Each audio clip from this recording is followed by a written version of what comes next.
Every time somebody cut us off, you know, that happens every minute in Dallas. Yeah, I know we talked, Dave and Cindy talked about, this is a good day, it's also a bad day.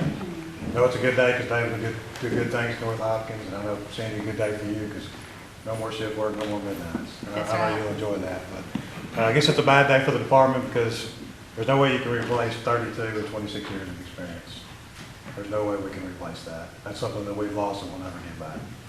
Second thing is also something that's bad for me is when you look around here, the original crew started 25 years ago.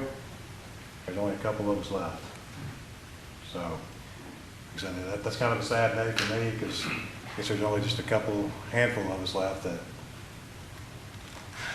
it's a different time. And y'all know that. So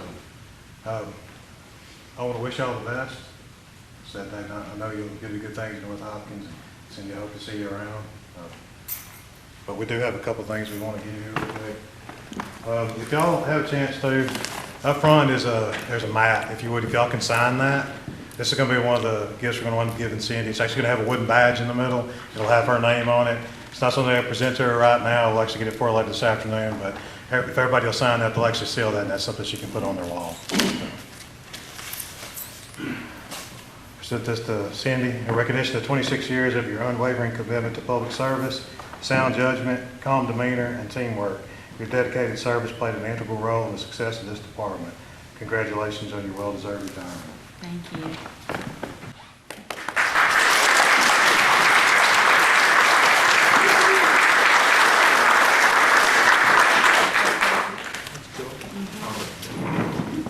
This is for Detective Sergeant David Gilmore in recognition of 32 years of your professionalism, dedication, and service to the citizens of Sulphur Springs and the Sulphur Springs Police Department. Congratulations on your retirement. Like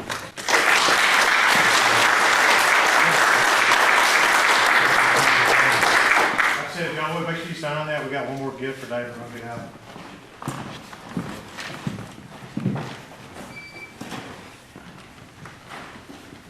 Cindy, you can give a speech? Yeah, you got to do yours first. You do yours. Got to.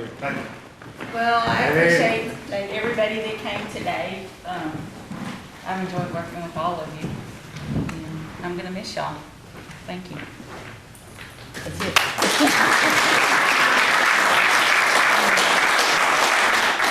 This is one last thing I want to present to you. This is from the Law Enforcement Association. They asked me to present it to you. I appreciate your years of service.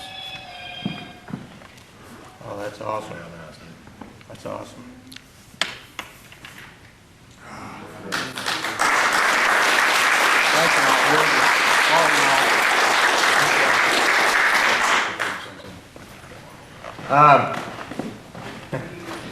I'm not going to be very long, but I am going to be longer than Cindy.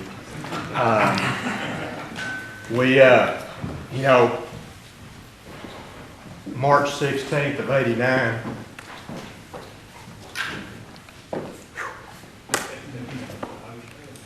I came in here a few pounds lighter, black-headed, and started on midnight patrol, and I loved it.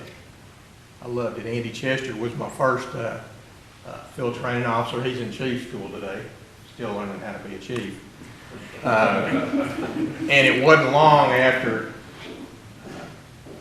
I got with Andy that I knew we're going to be all right, because he and I were driving, I guess it was the next night, down Oak Avenue. I can remember it. And that song from the Fine Young Cannibals, "You Drive Me Crazy," was on. And we're doing this, driving down Oak Avenue. And I'd only been with him a couple of nights, and I thought, I might stay here a while. On a personal note, I've been in this department over half of my life.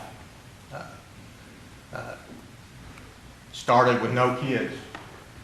Sally and I started here, and Reagan was born in 91, and then Jake was born in 94. before I go any further, I need to give all the praise and the glory to God for keeping me safe, keeping my family safe, for just giving me the knowledge and the ability to be able to do this job for 32 years, because I know I've needed it at times. We all do. Everybody, most of the guys in here are either public servants or police or dispatchers or firemen, and you know, you got to have help from higher power sometimes, and I needed it, and I thank him for that. And then, of course, in '07, Sally passed, and God's blessed me with 2 good wives.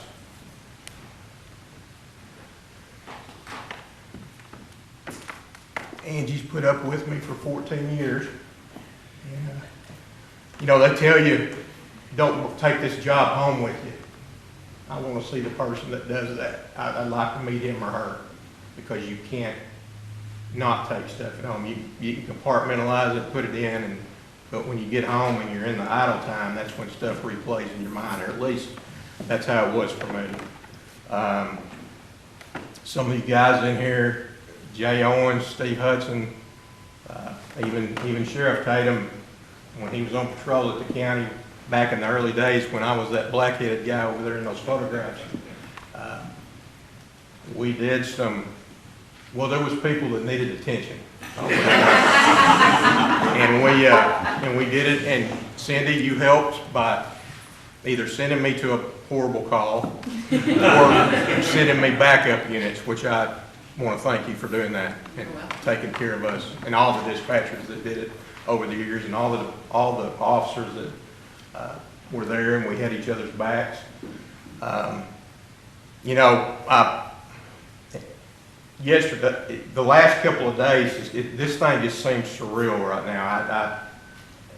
I can't believe I'm leaving the PD, but I did my retirement papers with Gordon Frazier the other day. That kind of cemented it a little bit. And then yesterday I was cleaning out my desk and found in file cabinets and found cases and funny photographs, Jay Owens, that I'm not going to share. But one thing, you know, we all have markers in our lives, you know, our jobs, our wives, you know, other things that I can't think of at the moment. But one of the things I found yesterday was a memo from BJ after 9/11.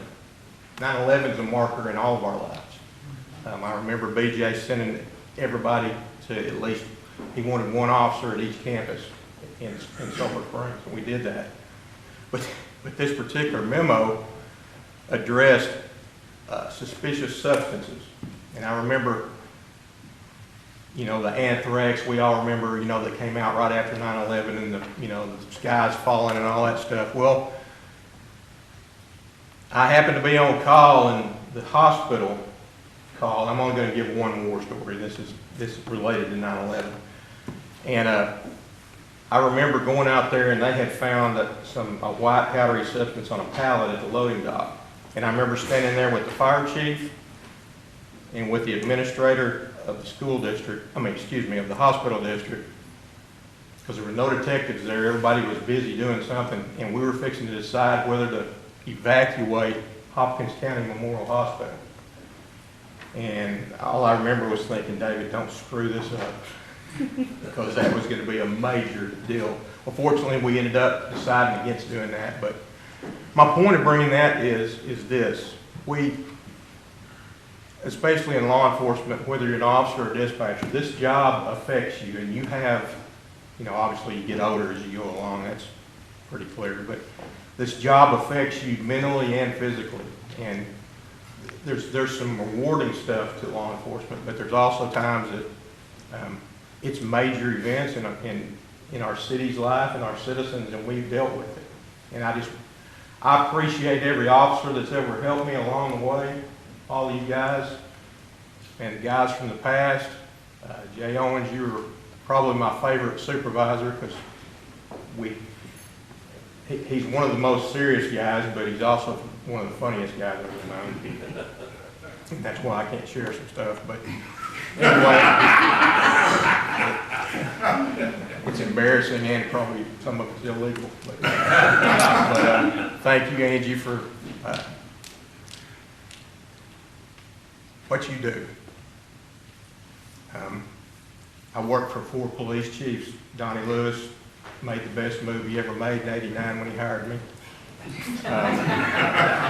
And then there was BJ, and then Jay Sanders, and then Jason Ricketson. So thank everybody for everything. And I'm just moving up north. I'm not going fishing. I wish I was, but I'm moving up north. And if you need cover, I'll be there. And thank everybody for everything.